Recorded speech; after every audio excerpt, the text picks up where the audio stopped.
Oh, good morning, good evening, good afternoon, wherever you are. Welcome to Dreamy Dreamland with your Sensei Al Bob. That's me, your great.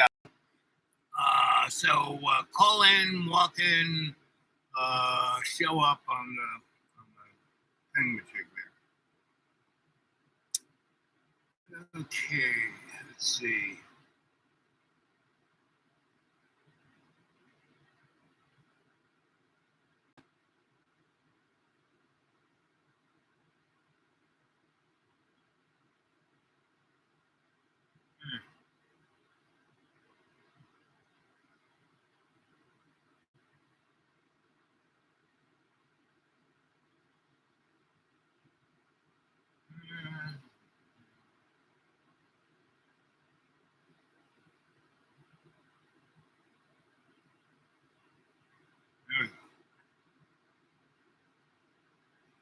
Okay.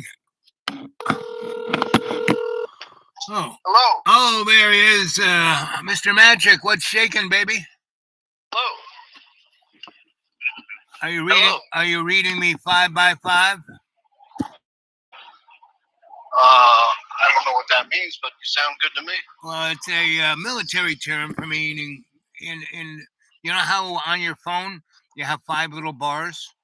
Mm-hmm. That comes from the military because they had it first, and on their little walkie-talkie thingamajigs, um, they could see whether it was 1 bar, 2, 3, just like our cell phones. That's why we have it. And do you know who invented cell telephones? My mother. Close. Ida Lupino. You know the girl who. Close. Well, as the fact that she was a human being, yes. And Very also, close. she was also a And mother. a female. And a mother. female, Okay, so and a triple female, threat. and a female, and she was a brilliant electrical engineer, and she wanted to follow in the footsteps of Tesla. She came from Tesla University in Yugoslavia in 1930 something, and as soon as she got up the boat, Hollywood, oh, you're gorgeous, you're coming to Hollywood, and she had a Yugoslavian name, but they called her Ida Lupino. And during World War II, men were getting slaughtered on the beaches of Omaha and there also in the Pacific because their walkie-talkies couldn't connect to the big ship with the big guns to zero in artillery. So she made it so one walkie-talkie would talk to the next and the next and the next, just like cell towers. And she, um, um, and when Motorola came up with the idea, they found that she had the patent. And she on her down, she wasn't quite dead yet when they wanted to do this, and they said, "Oh, we'll give you money," and she said, "No, I got money as long as it's for the betterment of mankind." How far she went astray on that one? Well, you don't think cell phones are to the benefit of mankind? Well, not in the big picture. Not as cell phones when they were the flip phone. Yeah, I think they were pretty good. But when I think it's like anything else. It's a tool that can be used for good or ill. When it became the smartphone and everyone got into being, social, blah blah blah. And you're right. I really, I agree. I mean, I kind of wish that I had held steadfast with my flip phone. Oh yeah, because that's a tool. And you're right. That smartphone. I have a buddy of mine. He's still. I don't know how he's managed to pull it off, but still has the flip phone. Still works. They keep threatening to turn them off, but they don't want to lose their money. So that's how petty it is. They still keep them on. Yep. But I think I would like to see if there's a device that's like a smartphone, but has limits on it. For me, because I'm very undisciplined and I drift off. And I think our brains are turning to mush because we don't physically write. So if I look up a word and I'm misspelling it, fuck it, it's autocorrect.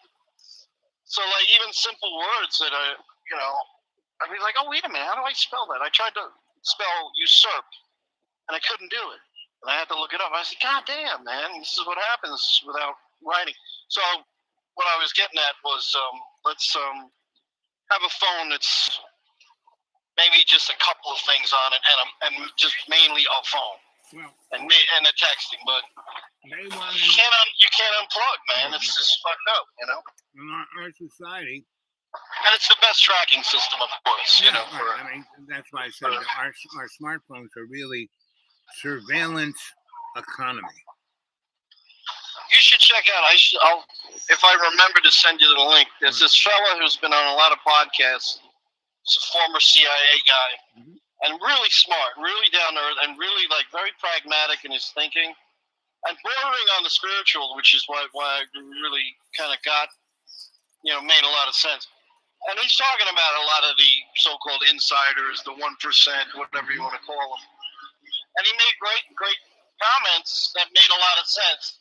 What did he say? Well, what the interviewer they were talking about, like how if the government peeks into your computer and they see maybe you're looking at too much porn or whatever, and they could use that like against a politician, right? Let's say, for example. I mean, that's but his response.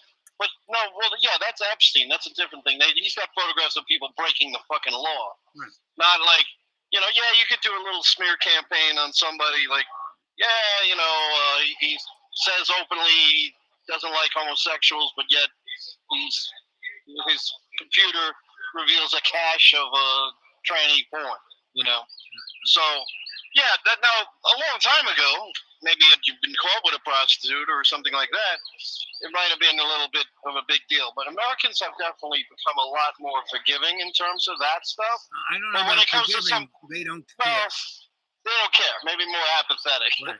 They don't. It's maybe I've become more forgiving, and maybe the rest has become more apathetic. Just because you have doesn't mean the rest of the world. Correct.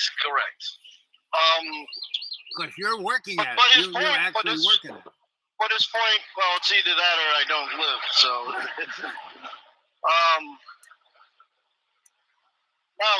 the guy talks about. I'm sorry, I'm in the city, so big trucks going by.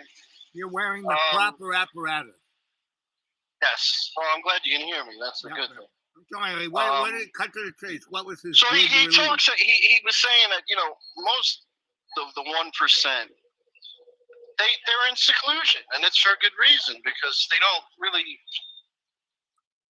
want you to know their life. They don't want to know, you to know who they are, And when he said that, and I'm not saying it as articulately as he did, so I apologize. My memory's not so good, but what I appreciated was, well, how can myself as an individual, in my own minute way, do things that are similar to those in the 1%, and there are a lot of ways, because they're very spiritual techniques. If you think about it, they're like cloistered, or like in a monastery. I live out in the woods. That's what you do. Don't spend any. One of the real things that keeps me cloistered is I don't spend more than $400 a month. Correct. Well, in a couple of weeks, I'll probably be in the same position, except hopefully not homeless. More than likely not homeless, because I still have an income stream. But things are good. I'm well. But what I found interesting, like I said about that program I watched, I was just like, there's a lot of things you can do as an individual that they do. Like, I don't read newspapers. I don't watch the television. Maybe I spend a little too much time on the internet. But I stay away from any, sort of, because it's all geared to create negativity, anxiety, and depression. You unplug from that, and that's what they do. Right. Except, I think your average Joe doesn't understand that. Yeah, but that 1%. Rupert Murdoch or people whose names we don't even fucking know. So they don't care about the Lakers. Right. Okay. So that guy, we're talking about 1%. Did he mention the fact that they're not human beings? No, he wouldn't go there. He definitely would not go there. I don't think. I think I don't know the hints. I'm not in his head, but he did not mention it on the program. I'm talking about programs.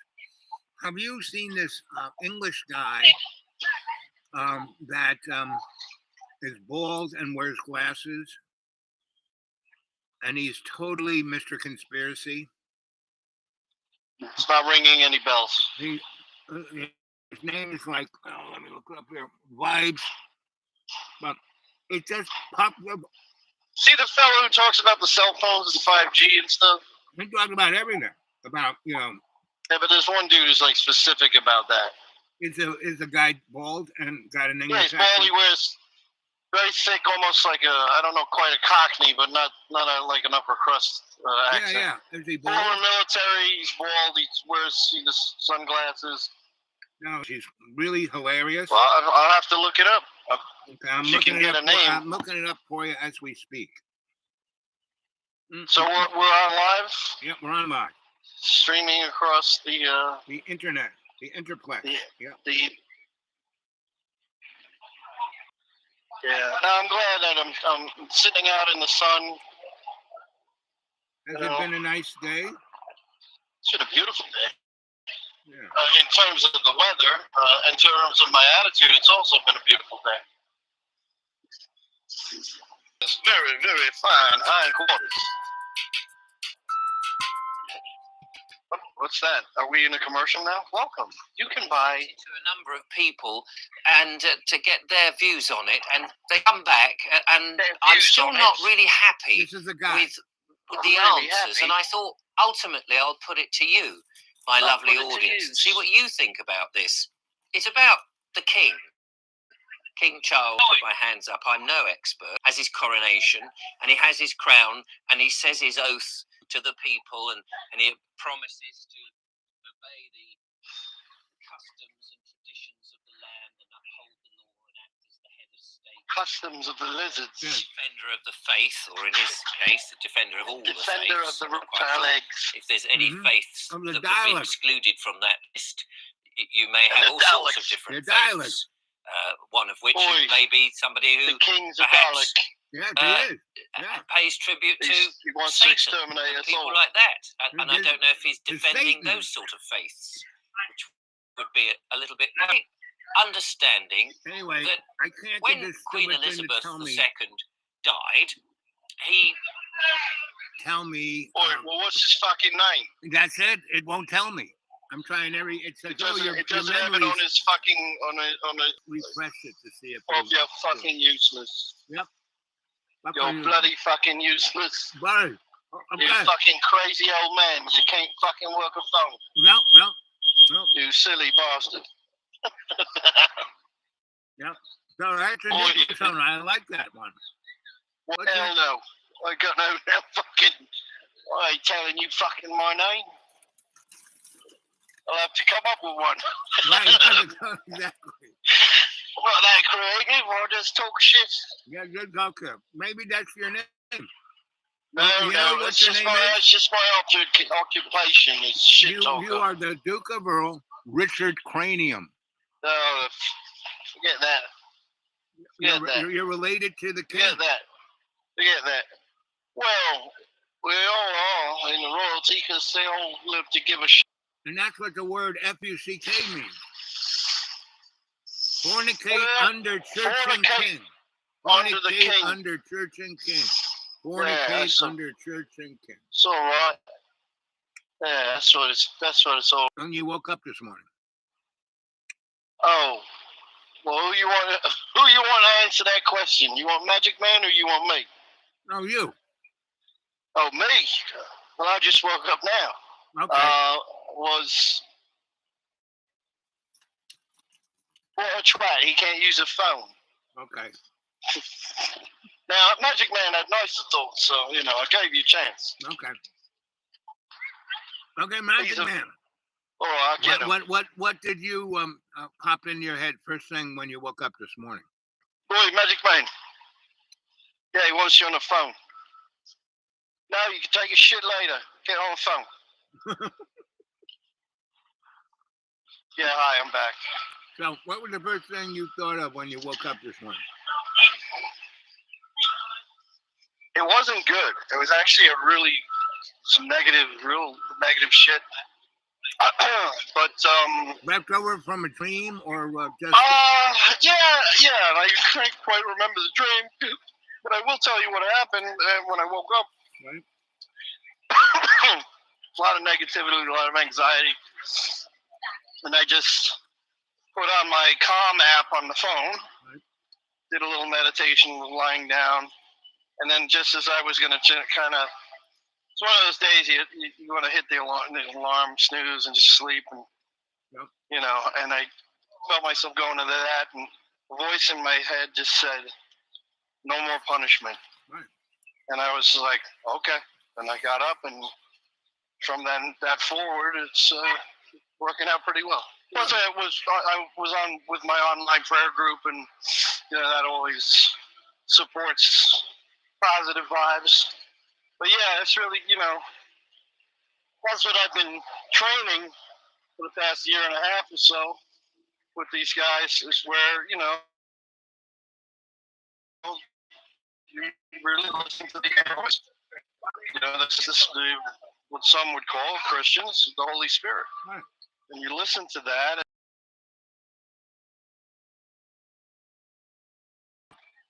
And it worked pretty good.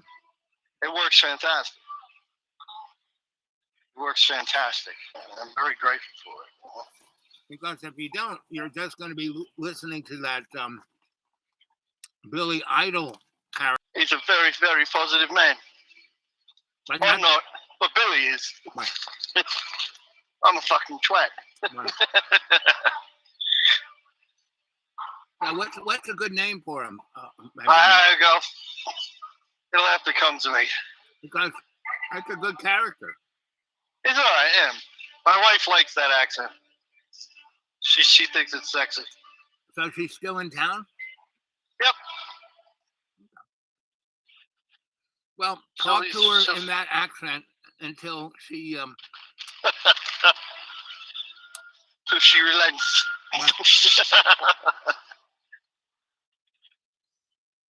Yeah, no, things are good in that area. So I don't want to get too deep with that on the air, but things are good.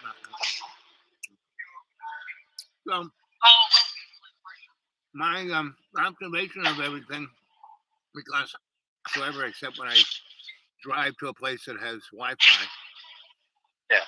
And so the only real media I listen to is a kind of off in the woods Christian station that's not far from me, so get it pretty good. That's terrestrial radio? Yeah, terrestrial radio. Yeah. And you should try calling into those places, man. And they're very good in that they produce a good deal of their own programming, which is better than most other public radio stations. And they also have the kind of cutting edge perspective, not just the NPR voice. Right. And, as Tucker said, NPR is just the state media. I mean, he's like, see, the thing about guys like Tucker is, I forgot which saint said it, but just not the whole truth, right? So, sure.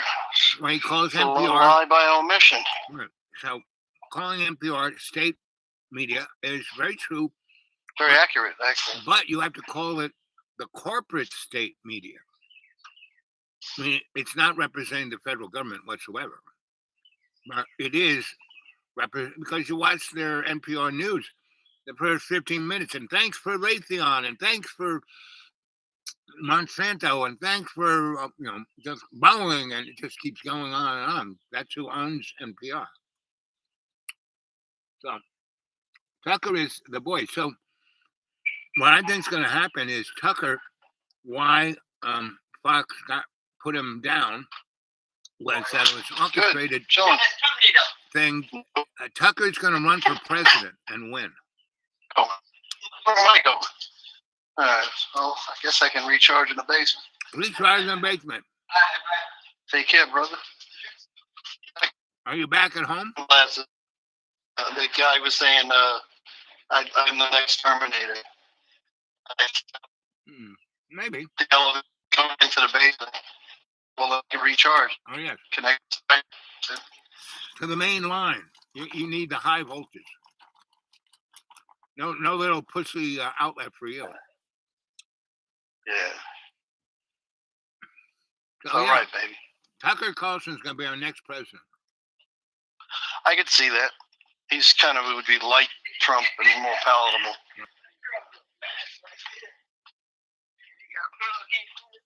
And he's not as Thank you. not as stupid. He's more pliable. No, not at all. Not at all. Not He's at all. more pliable to the corporate will. If he does it, he's doing it as truly an independent contractor. He is No, Tucker. No. He's he the is 100%. Corporate boy. I understand that, but that's you're not letting me finish. Okay. He is a centurion. He's a hired mercenary. No, I remember that. And I have nothing but respect for people like that who are open about it. Right.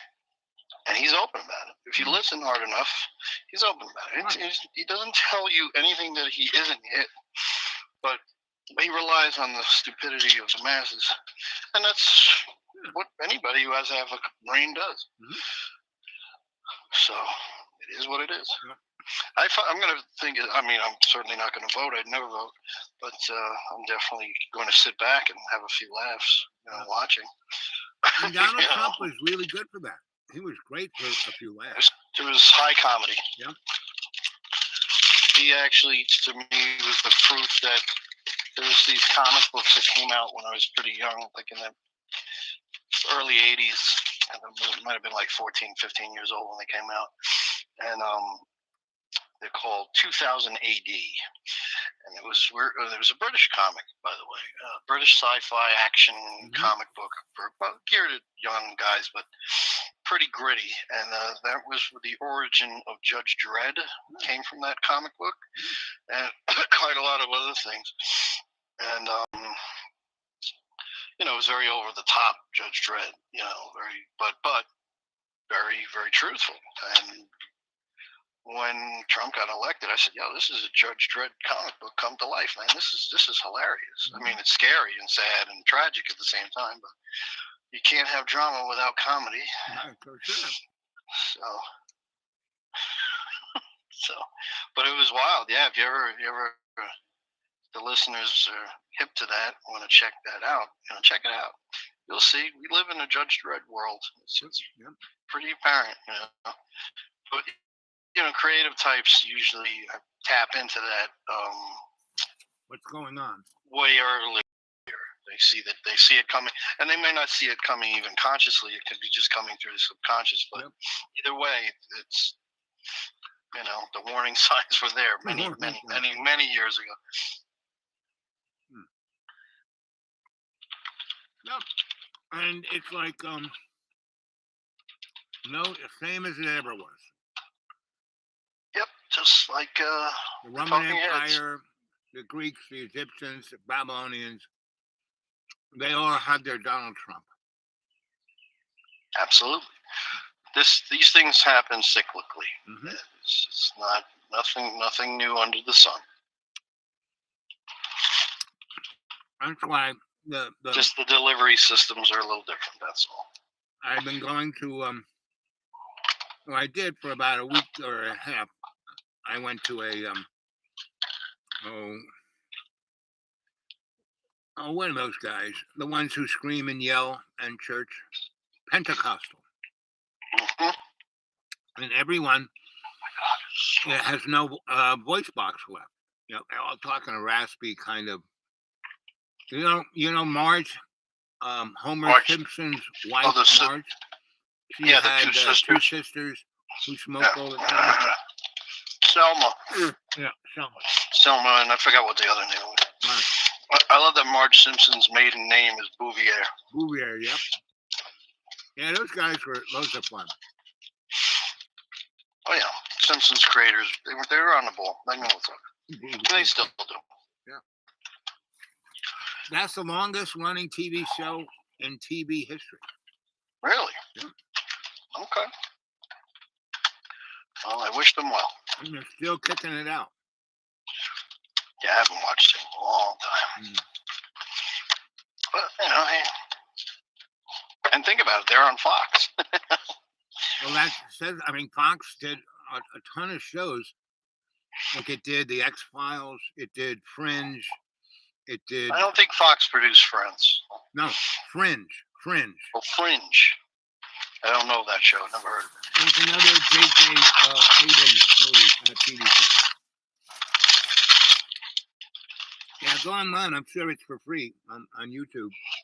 Yeah, all that, the older stuff is always for free, which is good because I don't like anything new because I'm stubborn. Right. That's not true. I watch some new stuff. I watch the new Star Trek stuff when I can, if I can find it for free. Yeah, that's pretty cool. It's like retro. Yeah, there's some really good. There are some really good episodes. Very spiritually minded. Well, they always kind of were. Yeah, absolutely. Yeah, Gene Roddenberry, he was pretty connected to some ideas. Oh, he was there. He was in naval intelligence. He saw shit coming down. So, and he was basically put in that job. He first was just rewrote scripts for TV for Desilu, Mm-hmm. and he got up and into the writers' room, and he was he met Lucy, who owned Desilu. She owned the guys who owned who still own Star Trek. What is it called? It starts with a P. Their logo's a mountain. Paramount. And he said, let's do, CBS has Lost in Space, and let's do one. And it'll be like Wagon Train in Space. I mean, that's how Lucy sold it to NBC. Cool. Yeah. And Lucy was smart. All of those Desilu shows that she did for everybody, not just ABC or CBS, she did it for everybody. She was one of the largest producers of TV from 58 until 90. And she owned all of them. So she could make way more money on the back end of syndication. That's right. Lucy was a smart chick. And a hot tamale, too. It certainly was back in the day. Well, all the way till the day she killed over. If you say so. Oh, yeah. She was like my mom. My mom was a hot tamale till the day she killed over.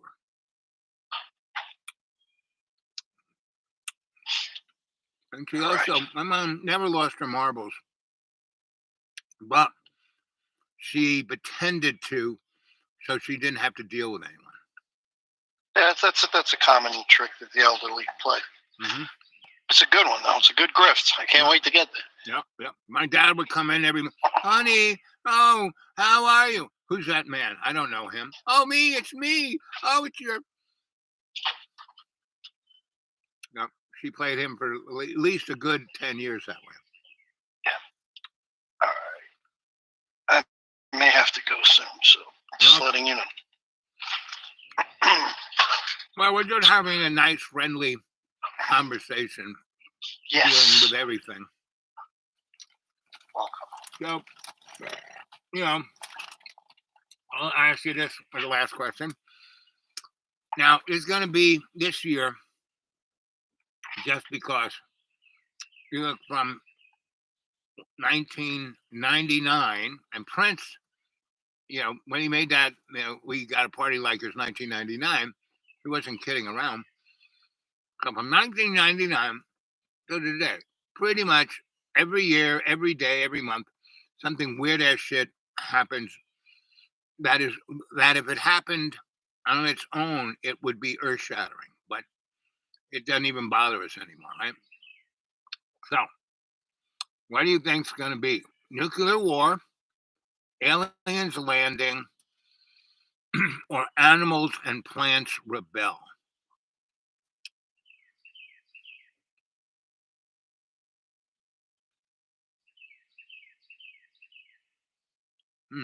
Patrick Man, are you there? he left. How about you guys? How many are there of you? Oh, there's 3 of you. So, come on. Make a comment. Which of those? Aliens landing, nuclear war, plants and animals rebel. What do you think? Or AI takes over. AI takes over. Magic Man, are you still there?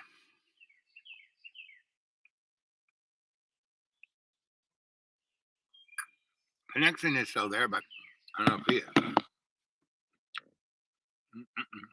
Come on. No one wants to respond.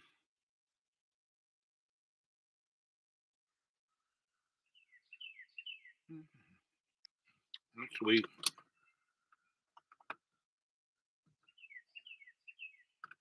Confirmed direct connection between a white supremacist leader and the digital director for one of Trump's staunchest supporters in Congress. We're joined in New York by Hunter Walker, an investigative reporter at Talking Points Memo, where his exclusive news story is headlined, Capitol Hill staffer is a prominent follower of neo-Nazi Nick Fuentes.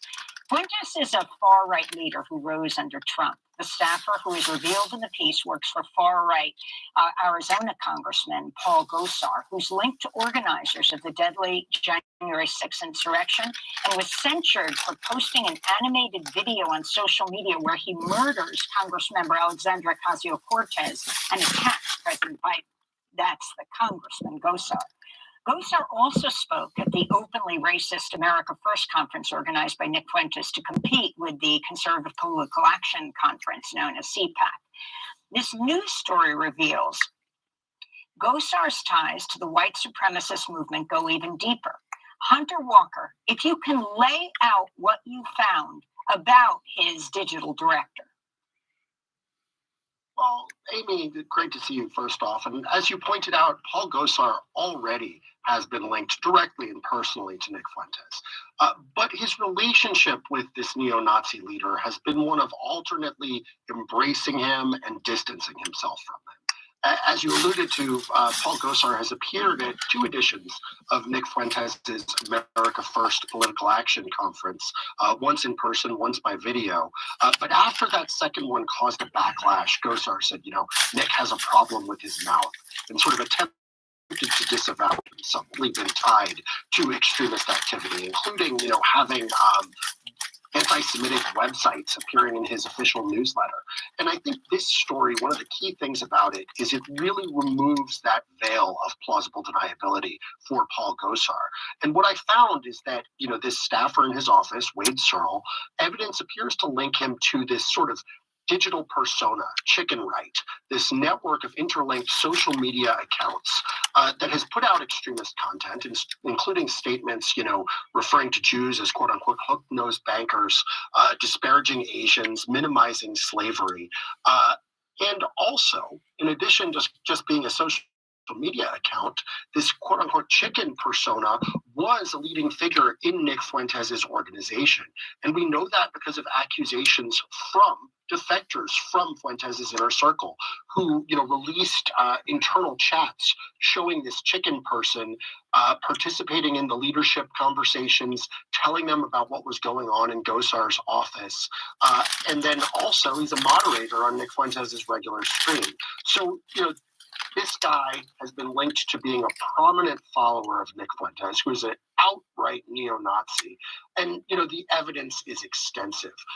These accounts posted pictures that appear to show Wade Searle with Fuentes. It was identified as coming from Searle's hometown, being the same age as Searle.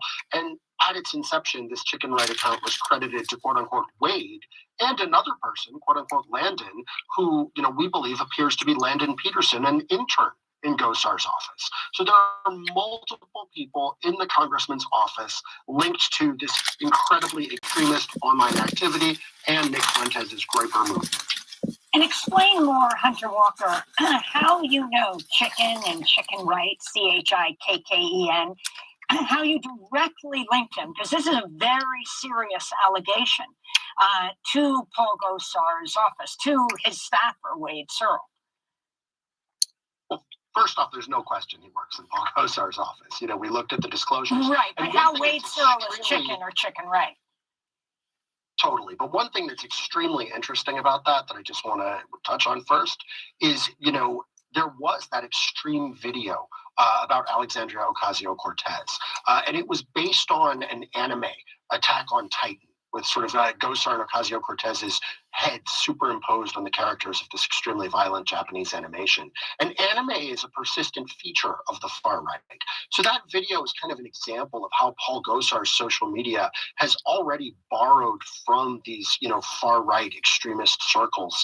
And he actually hired Wade Searle one day officially after being censured for that video. So even despite getting slaps on the wrist from his fellow Republicans in Congress, Gosar has repeatedly, you know, on his official accounts, sort of winked and nodded at the far right, even as he, you know, supposedly disavowed him. What we found with Wade Searle, you know, is just so many links. I mean, first off, Gosar joined Gab, the extremist social media site, right after Searle joined his office. At that point, he started reposting content from Chicken Right. Chicken Right. Okay. Does any of that make any sense to any of you? Not to me. Who cares? If you do not see that this is a bait and switch, sleight of hand, Tavistock Institute, Grenade Special.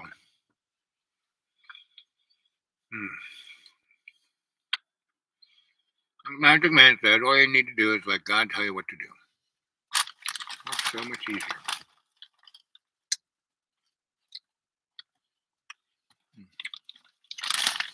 I'm kind of munching on caramel corn. One of the stores I went into sells this stuff. Pretty good. 4 big bags for $2. Can't beat it. 50 cents. I mean, big bag.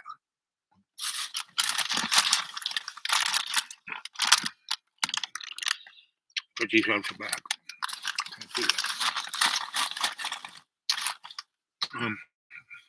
They sell that little bags. I mean, not little, but so they don't spoil. You can nibble on one and keep them in my car because they are a great gift when you go visiting. And there's only so much. I mean, you really couldn't buy this stuff any place but in this stupid store. People will go, wow, this is great. Where'd you get it? I said, well, you're going to have to go to this stupid store.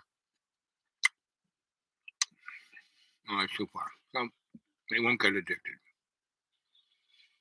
And me, I'm not that far from the stupid store. But I've only bought this twice in the last 5 years. And that's how you can enjoy things and not have to. I went and ate lunch at a very nice restaurant yesterday. I haven't eaten in a very nice restaurant for at least 3 weeks. And it's interesting because I'm not a very nice, interesting person. I said, oh, let me look at your palm. And I got them so like, whoa, wow. I guess, you know. And then they said, well, what side am I? What am I doing? What do I do? Blah, blah, blah. And I just bing, bing. So about the 5th bing, they said, well, you know, keep going. I said, do you charge for this? I said, well, back in the day when I worked in the corporate world, yeah, $12. But today, I'm doing it as a server, but you can always buy me my lunch. Oh, I did. Well, after about the 7th bing, I said, okay, now we're going to get into serious stuff about your life. And how you can make the most out of it. I started to mention things. Again, I should have no idea how I know them, but I do. I said, "Oh well, I'm gonna let you enjoy your lunch." I said, "What? You're not gonna have lunch with me?" She said, I gotta go. I didn't want to hear. I'm done. It's not my magic, or God does talk to me, but this matter. Human beings, Mr. Potato Head. We have about 8 different patterns that you can plug into 20 different subsets. So that's 20 times 8. What's that, about 500 choices. And it's not hard. After doing it 50 years, it's pretty easy. And certain patterns start to fall into place. And once those first 8 beings hit, I can go from there. And the people who actually get something from me actually kind of talk to me, listen to me, and don't run away after a certain amount of time. Like the Mason girl, I don't know where she is. I hope she's doing well. She was heading towards great success, but she didn't want to hear certain things.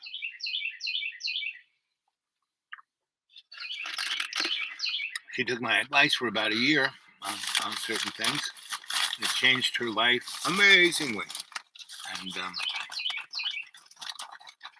And again, it didn't really come from me. It came from her and God. Right? I was just the emissary. That's all I am. We are here to tell you a story. Coffee and caramel popcorn. Mm-hmm.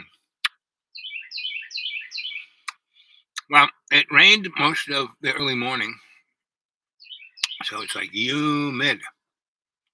Well, it was only about when I got in the car, I passed the thermometer, and it was about 65. Tomorrow they say it's going to be 97. What? So, something's going on in the natural world. And why our geopolitical world is so wild, crazy, stupid house ride is that we're supposed to be distracted from what's going on around us in the natural world. Now, go watch the movie The Day After Tomorrow, written by Whitley Strieber and Art Bell. And that was a book, and then they made a movie about it. The movie's pretty good. The book's pretty good, too. My friend James has 5 or 6 buildings in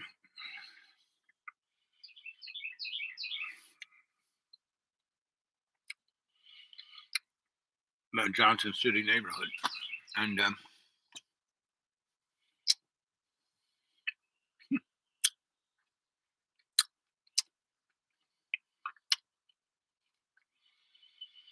all full of books. And, kind of where everything is. So when I'm coming that general neighborhood, I give them a buzz. I'm looking for X, Y, and Z. So I was looking about, I'm reading the Bible. So there are, it's not called theology, it's more like religion. It's the slicing up like bologna, God and Jesus Christ. It's all these different sects, Protestant, Methodist, Baptist, Catholics, and then a zillion others, right? And so I also want Thomas Merton wanted to read his work again.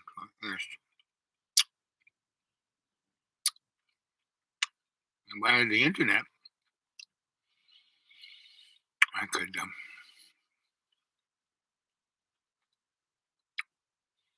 check it out. But anyway,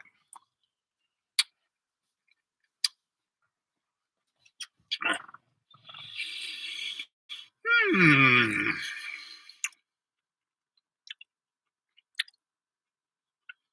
Hmm.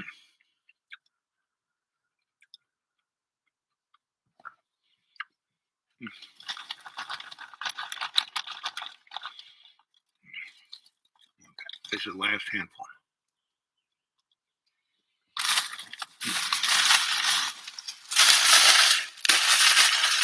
So I have about that much left.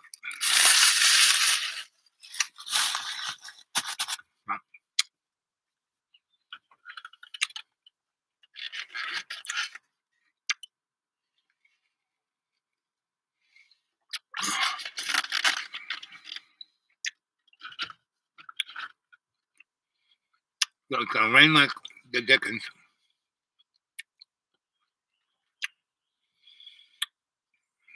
In the next few hours. How much juice is left? Another 40 minutes. How long have we been on? 40 minutes. You want to be left? Is that you, AI? Oh, AI. Why don't you push the button? Put Dreamy Dreamland with Sensei Bob. You know what every show is about. Take my shows and slice them up and pass them out amongst the YouTube viewership. Find the individuals who would find each show. Each of mine, those shows is perfect for a specific crew.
Mm.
Left is laughing at Americans tonight. Their newest con, spending more taxpayer money will lower inflation, when they know this will do nothing but cause prices to skyrocket even higher. They simply don't care how expensive food is. Hi, this is Stephen K. Bannon. I want to show you how to outmaneuver these DNC crooks and protect what is yours with a special financial account known as a gold IRA. You're losing. This is the question.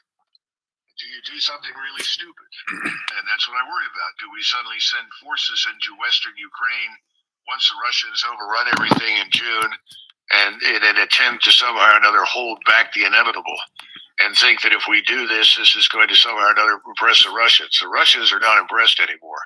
The Russians, if anything, the Russian people are furious. We should be grateful that Mr. Putin has turned out to be someone capable of exercising restraint. This is not someone who's given to emotion and ruled by emotion, thank God. But here we are ruled a lot by emotion, and that worries me. Colonel, as a former military man, are people very surprised that when they first hear you speaking, that you come off as anti-war? That must surprise people. Yeah, I guess so. It depends. See, I have a different point of view because of my own experience in the military, what I experienced in 1990 and 91, and what I saw develop in the 90s and the Balkans and so forth. And so, Russia is this massive producer of both oil and oil products. Why do I even talk about problems with them supplying the front when it comes to fuel supplies? I mean, isn't there plenty? Well, let's look at this first from the American point of view. If you live in California or New York, you know that gasoline prices are significantly higher than they are in places like Alabama or Texas. And it's not just about where the crude comes from, it's also about where it's processed. So yes, California and New York have higher taxes, but there's also a transport component. Because the stuff is produced in one area, refined in a second area, and then it has to be shipped to the third area. In the case of Russia, most of the oil production, roughly 70% of the total, is in a corridor in southwestern Siberia, specifically Tatarstan and Bashkiristan, going north all the way up to the Arctic Sea. And with the exception of Tatarstan, there are very few refineries in this area. So you have to then ship the oil by pipe several thousand miles to another location where it is turned into refined product. And that refined product has to be shipped typically over 1,000 miles in order to get to the Ukrainian front. There are refineries in places like Belgrade or near Rostov-on-Don, which is another reason why the Ukrainians have to take those two cities out of the equation. But they're really along that entire western periphery because they used to supply the former Soviet satellite states of Central Europe, as well as a little bit of exports to the wider world. Now, because the Russians have lost the Kerch Strait Bridge, they can't rail fuel to the southern front at all. And so most of this stuff has to either rail into eastern Ukraine or go by truck to everywhere else, which is one of the many reasons why the Ukrainians have been going after the truck fleet and have destroyed most of the military truck fleet at this point. Another thing to keep in mind is that this is one of the many, many reasons why the Ukrainians are putting so much time and effort developing technologies and getting equipment from the West to target oil infrastructure. And in that, fuel tanks are absolutely the best thing to go after, and cargo trains are probably number 2, and then, of course, trucks are number 3. Now, you can technically target refineries. The problem is one drone or one missile or one 2,000-pound bomb is only going to do so much damage. Refineries are huge. Most refineries, once you include the standoff distance, are something like 3 square miles. And they're this forest of columns and pipes. And yeah, throwing some explosives into that is generally frowned upon. But when you have a non-commercial grade explosive like, say, diesel or gasoline or naphtha, when you hit it with fire, yes, it burns, but it only explodes under very specific conditions. And so if you want to blow up an entire refinery, it's going to take you a huge amount of ammo to do so. This is one of the reasons why I always found myself talking down threats to the oil sector back in the 2000s and 2010s when groups like Hezbollah or the Iranians or Al-Qaeda or the Islamic State would try to target a refinery. It's just not a place where you hit it with a pinprick and you trigger a chain reactor. This is not the Death Star. And that means the Ukrainians have to follow by the same rules here. If they really want to take a refinery offline, it's a huge amount of effort.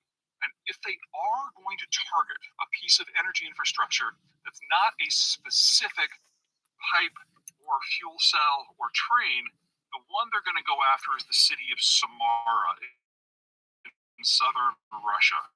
Samara serves as a junction point for multiple pipes coming in from northern Siberia, coming to and from eastern Siberia, coming up from the Caucasus, and of course going west. Roughly 40% of Russian crude is capable of going through this nexus.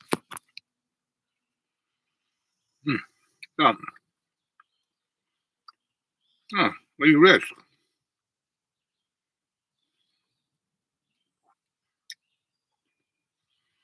Mm-hmm. Shore Servo 2 is an incredible value because it has tons of high-end features at SpaceX's recent Starship integrated test flight, which resulted in a significant explosion, was a bit worse than it first appeared. During space on April 29th, Elon Musk shared more details about the launch, which he still characterized as successful relative to SpaceX's aims with the mission.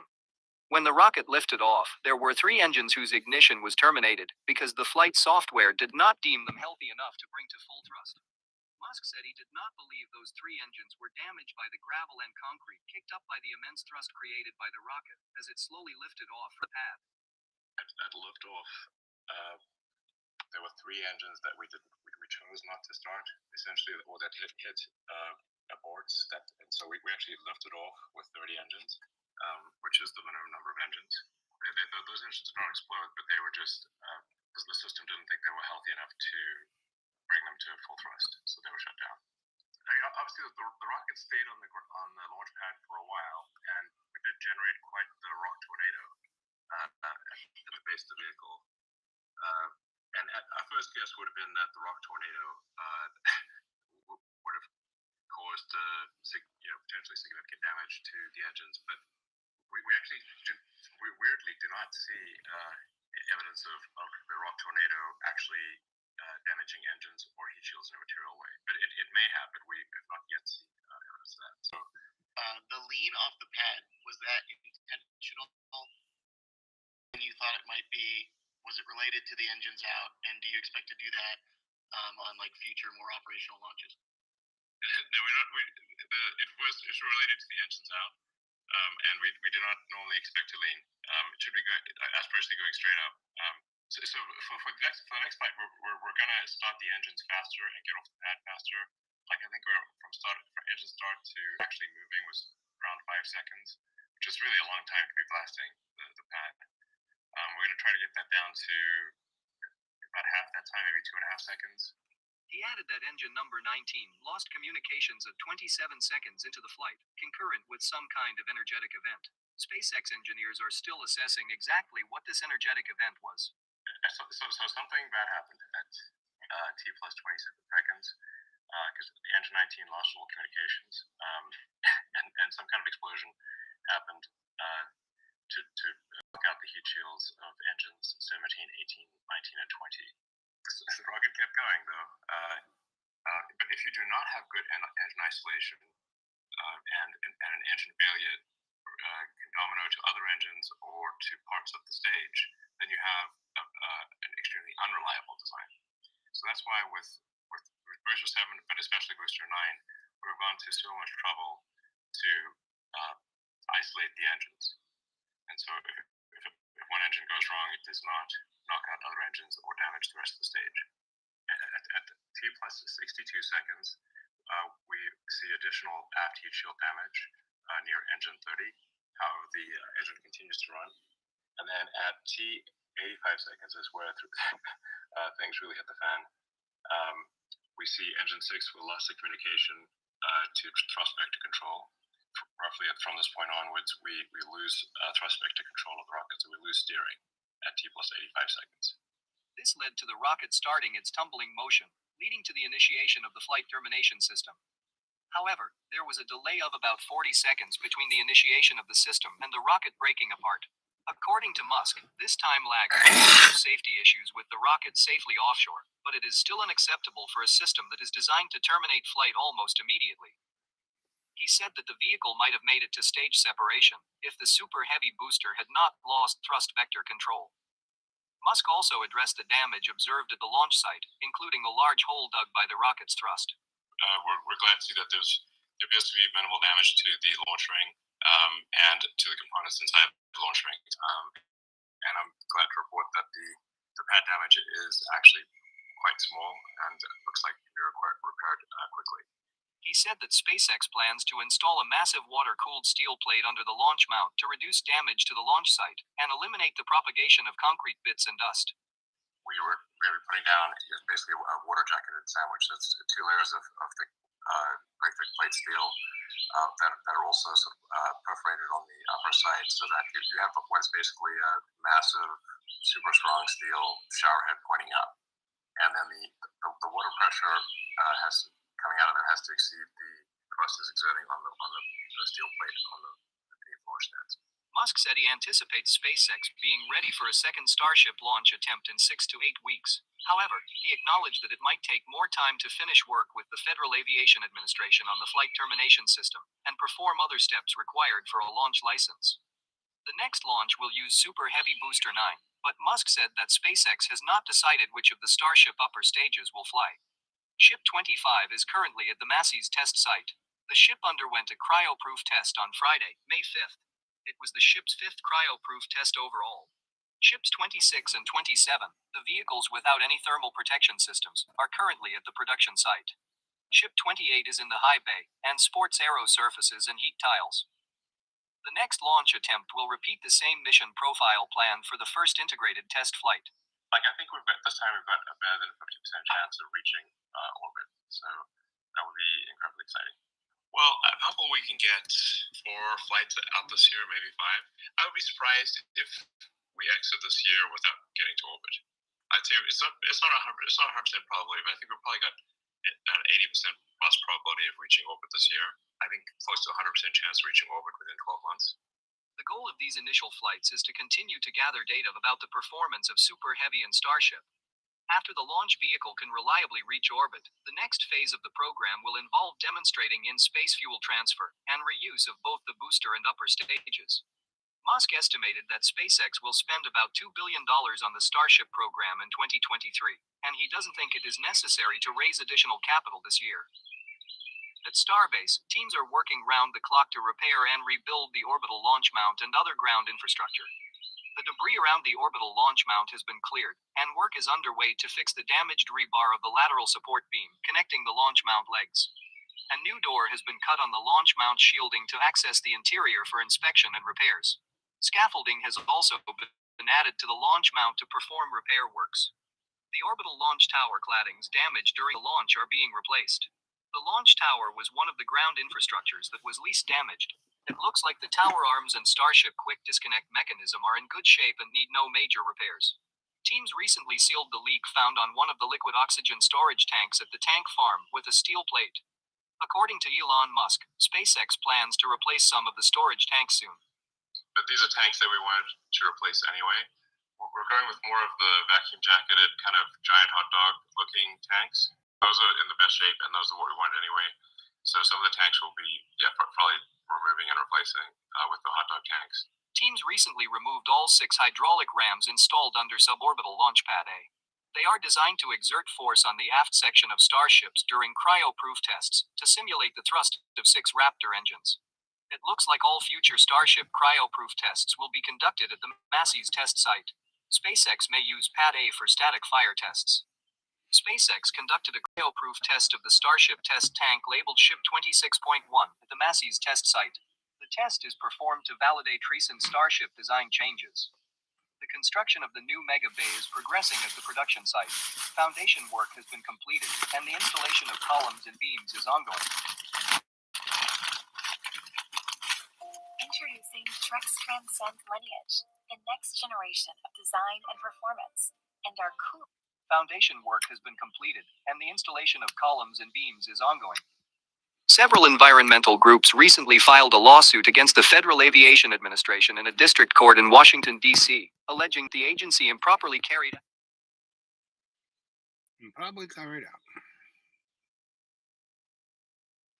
the environmental review of SpaceX Starship launches from Boca Chica. That review, completed in June 2022, allowed SpaceX to conduct Starship launches, provided it carried out prescribed mitigations. The suit seeks to declare that the environmental assessment undertaken violates the National Environmental Policy Act and to withdraw the Starship launch license. The FAA failed to fully assess the impacts on the environment from launch. I would love to see F-16s there.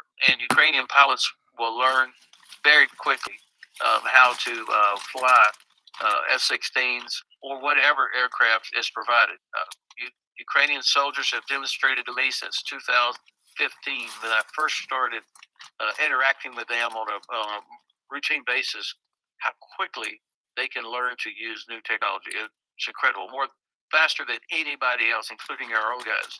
So wartime circumstances, the training models are compressed, and you take pilots or tank crew members or air defenders that already know the basics, the concepts, they'll learn very quickly how to use it. And of course, it's not something that will be done publicly by the Ukrainian General Staff or Kyiv. This is in the realm of classified information between Ukraine and all the supporting nations to talk about. Here's how we're going to win. Retired General Ben Hodges recently gave an interview in which he discussed Ukraine and the ongoing conflict with Russia. He expressed his belief that Ukraine has the potential to outsuffer Russian forces if necessary.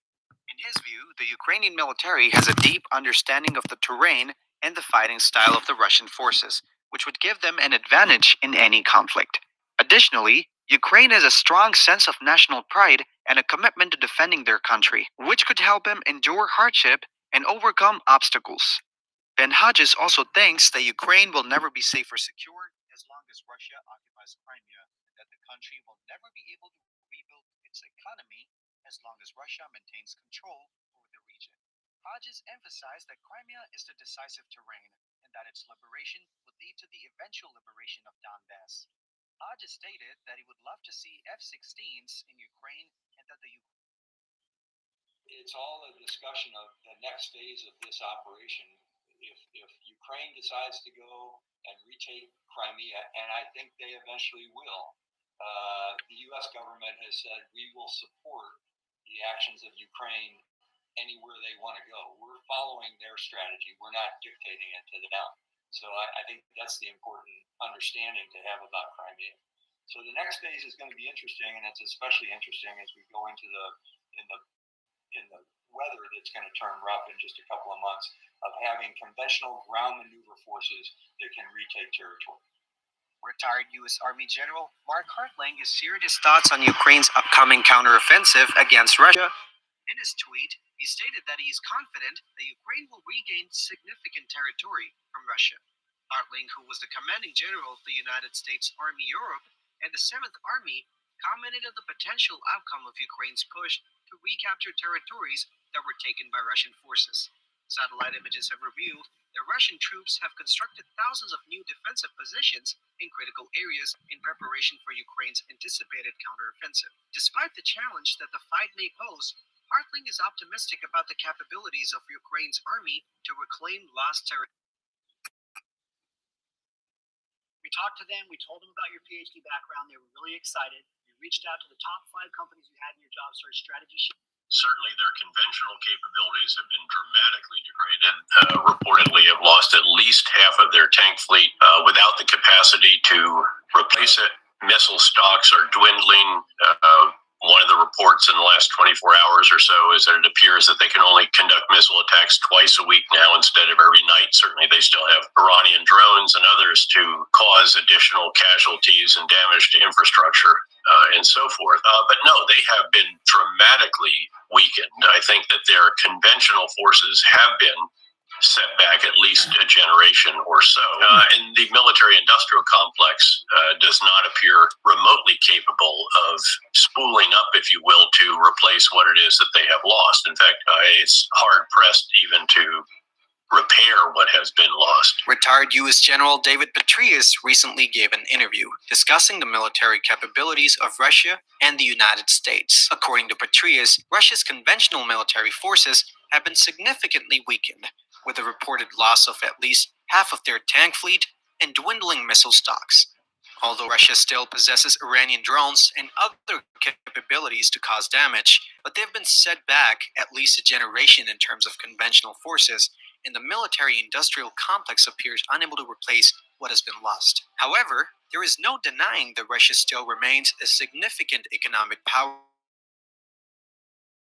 as one of the largest producers of natural gas, crude oil, coal, strategic minerals, and agricultural products in the world. This means that Russia's military power should not be counted out, and global efforts should be made to deter the use of its nuclear arsenal, the largest in the world. Petraeus also discussed the ongoing transformation of the US military, transitioning from a small number of large, inexpensive platforms to a larger number of much smaller, unmanned systems. This includes systems on the surface of the ocean, subsea, on the ground, in space, and even in cyberspace. The transition will take a long time, but it is necessary to adequately defend against vulnerability. In terms of strategies, Petraeus emphasized the need to harden US bases, improve their defenses, and increase production levels of a variety of ammunition and end items. This has been recognized by NATO leaders, with efforts underway to increase production levels in response to the high rate of consumption on the battlefield in Ukraine. Russia still has lots of other capabilities, including the largest nuclear arsenal in the world. Size doesn't necessarily matter there beyond a certain point, to be sure. We obviously have a very substantial nuclear force as well, and it's a triad and more than adequate for deterrence. But again, that capability is there. We should be concerned about the possibility of it being used. We should take measures to ensure that Vladimir Putin is deterred from employing it, and those measures have been taken. U.S. leaders have, for example, said that there would be catastrophic consequences for such use, and in fact, the Chinese and Indian leaders have cautioned Putin against using nuclear weapons. So there should be a global effort, as there has been, frankly, to ensure that that component of his military power isn't employed. Beyond that, let's not overlook the continuing economic capability of Russia. It still is one of the largest natural gas and crude oil and coal producers in the world. There are a number of countries in the world still willing to buy that at a considerable discount, to be sure, but still the world does need that oil, gas, and coal. The sneaky IRS tax law that's sweeping the U.S. Everywhere you go, including on channels like mine that's critical of the CCP, you hear one thing. China's growth has been impressive. 10% growth for years on end. No matter the size of the economy, that's impressive. But do it in a country of 1 billion plus people? That's nothing short of a miracle. But what if I told you that the CCP has fooled everyone, including me?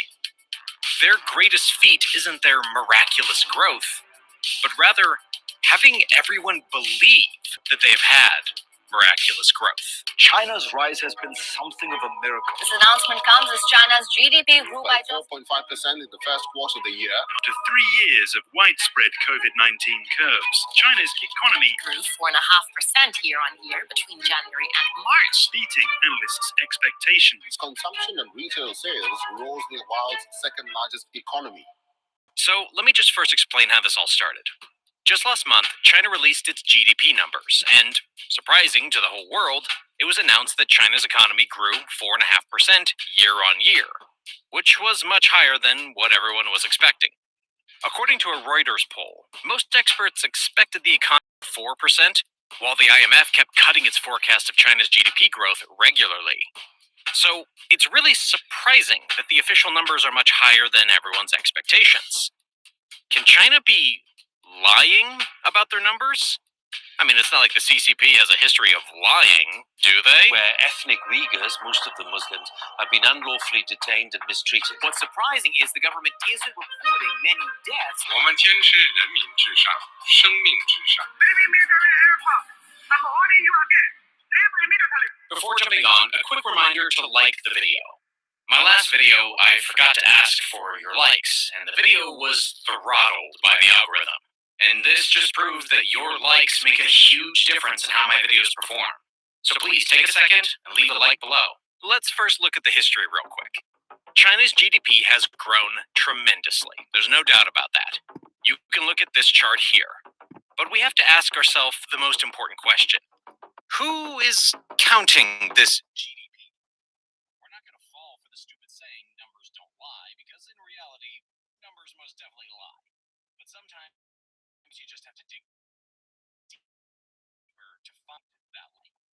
You see, in China, GDP numbers are calculated and published by the local governments and the CCP. There's a big problem here, and to truly understand the issue, first let me explain how GDP calculation works here in the USA. For us, there's an independent federal agency called the Bureau of Analysis, or the BEA. It calculates and publishes all economic data, including the GDP numbers. Now here's the true importance of this setup. We all know politicians love talking about their GDP numbers, whether it be in the US or in China. If things are going good, they love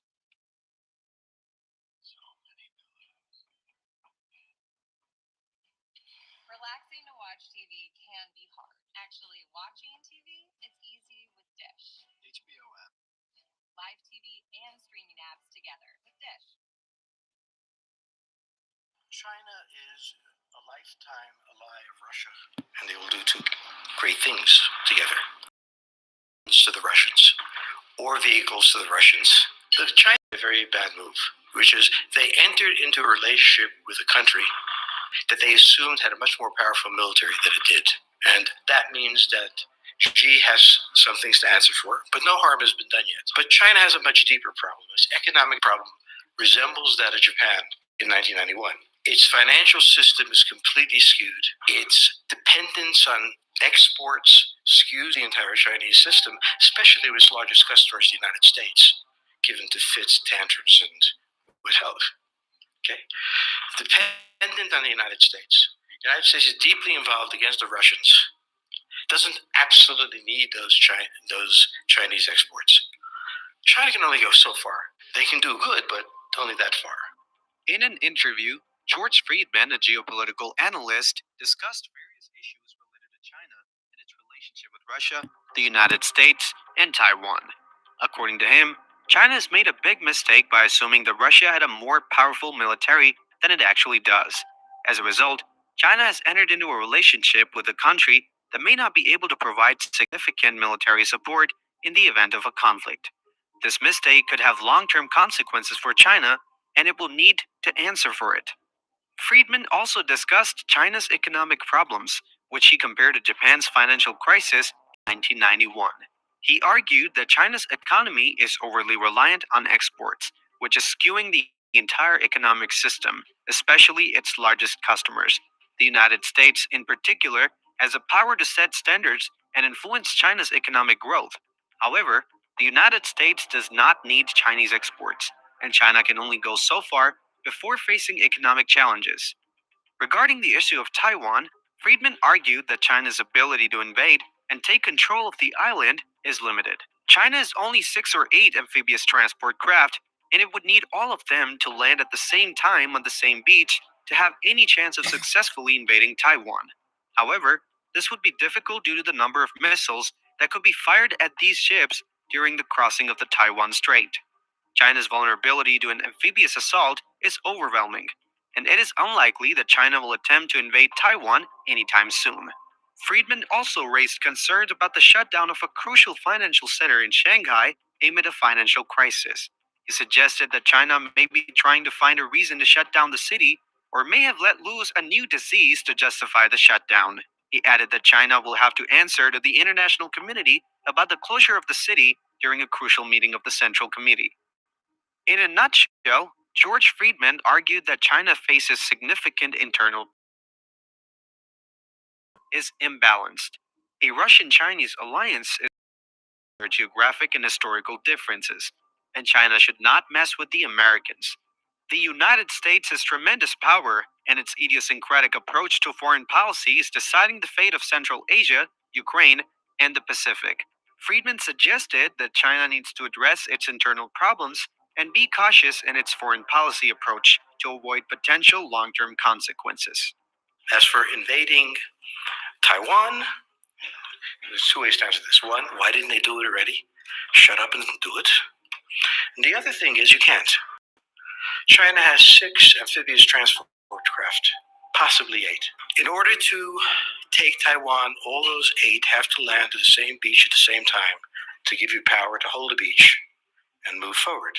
It will take 6 to 9 hours after fully loaded for those ships to cross the Taiwan Strait. During that time, the number of missiles that can be fired at those boats is pretty extraordinary. And that's why the Chinese never did it, because the Chinese know perfectly well that their vulnerability of an amphibious assault is just overwhelming. So we have China now dealing with internal problems. They made an agreement. It doesn't really have any substance to it given this invasion of Ukraine. Their economy is imbalanced in the extreme. They're really going to go through the kind of thing the United States went through in 1929. In 1880, we started being the world's producer of low-grade schlock being sent out to everybody. By 1910, we were producing half the world's low-grade schlock, plus some good stuff too. When they couldn't buy it anymore, we held the depression. Japan was in exactly the same position in 1990. They had been the low-grade schlock producer for my lifetime. It was made in Japan, was a joke. Then they upgraded to tech and all sorts of other things, which is very good. Then they decided to hold a meltdown. The lost decade, they called it. Why, I don't know. You do not have permanent economic growth anywhere. There's something called the business cycle. There's the long cycle, there's a short cycle, and it will get you. And China's now reached a long cycle. So this is a country with a lot of problems. That plus the fact that cities keep getting closed, and that's interesting. A Russian-Chinese alignment is impossible. It's just geographically impossible, historically impossible. Secondly, we've seen Russia do something that it absolutely had to do and is in the process of failure. And we see the cost there is. In the Pacific, we see China focusing on a non-critical solution. Take the Philippines. That's a serious solution. Taiwan can be surrounded. Taiwan can be overcome. Taiwan maybe is the best place to do where you waste the Chinese military. A lot of different ways. But what the Chinese mess with the Americans. Now, I got American, but the point is the enormous power of the United States. Unorthodox power. It is not the power the Russians expected to see. It is not the Americans standing back and waiting to surge into Ukraine. It is building a structure that doesn't require it. In other words, we look pretty smart. Not that often, but here we go. In China, they keep saying they're going to have a nuclear war. Do they understand that they will be personally nuclear dust 30 minutes afterwards? Yes, they do, which is why they don't do it. As I said about Iran once, the best thing to have is a nuclear program. The worst thing to have is a nuclear weapon. This was about Israel.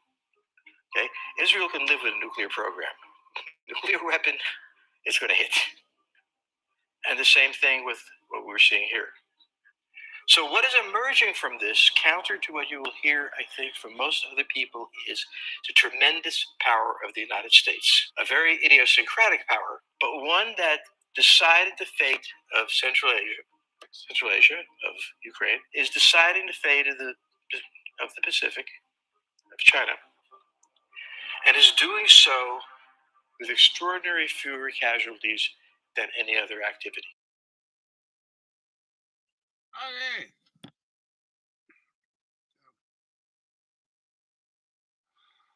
Same as it ever was. Nothing's changed, right? Have you changed? Will you change? Are you going to change?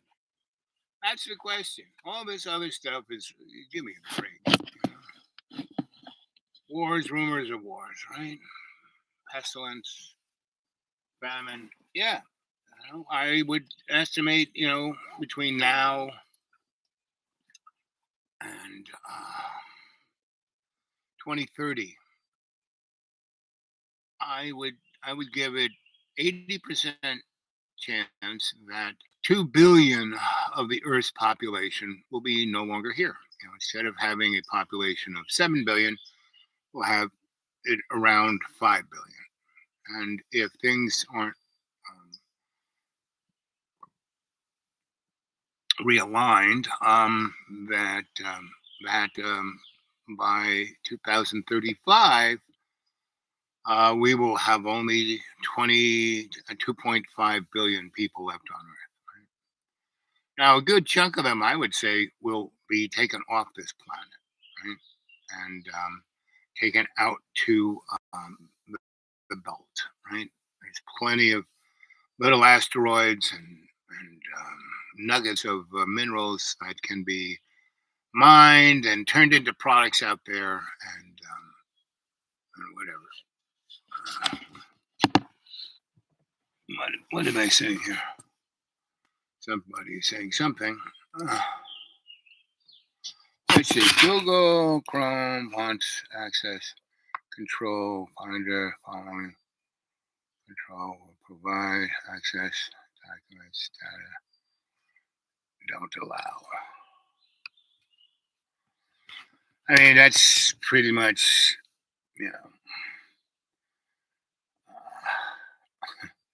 I actually think that the internet is going down in the next,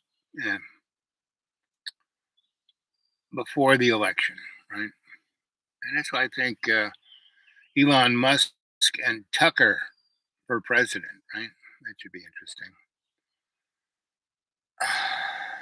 And it's just going to get weirder, kids. I mean, way weirder, right? And AI, tell your fearless leaders that, hey, hire Al Bob. I need a job. I'm tired of this. I mean, it's a beautiful day. I'm not tired of talking to God and watching the grass grow. And because it's really a positive thing for my spirit, right?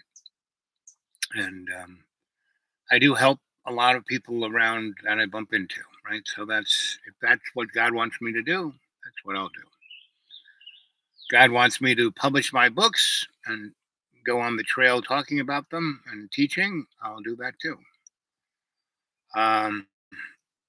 If God wants me to go back to being an itinerant scholar, but better pay this time, I'll do that too. So anyway,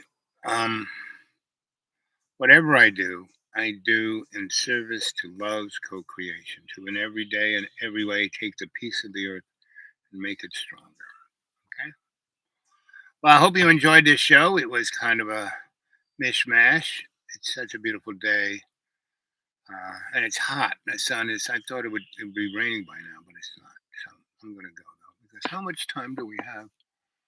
Oh, not much. So, okay. I will bail from this and I'll talk to you later.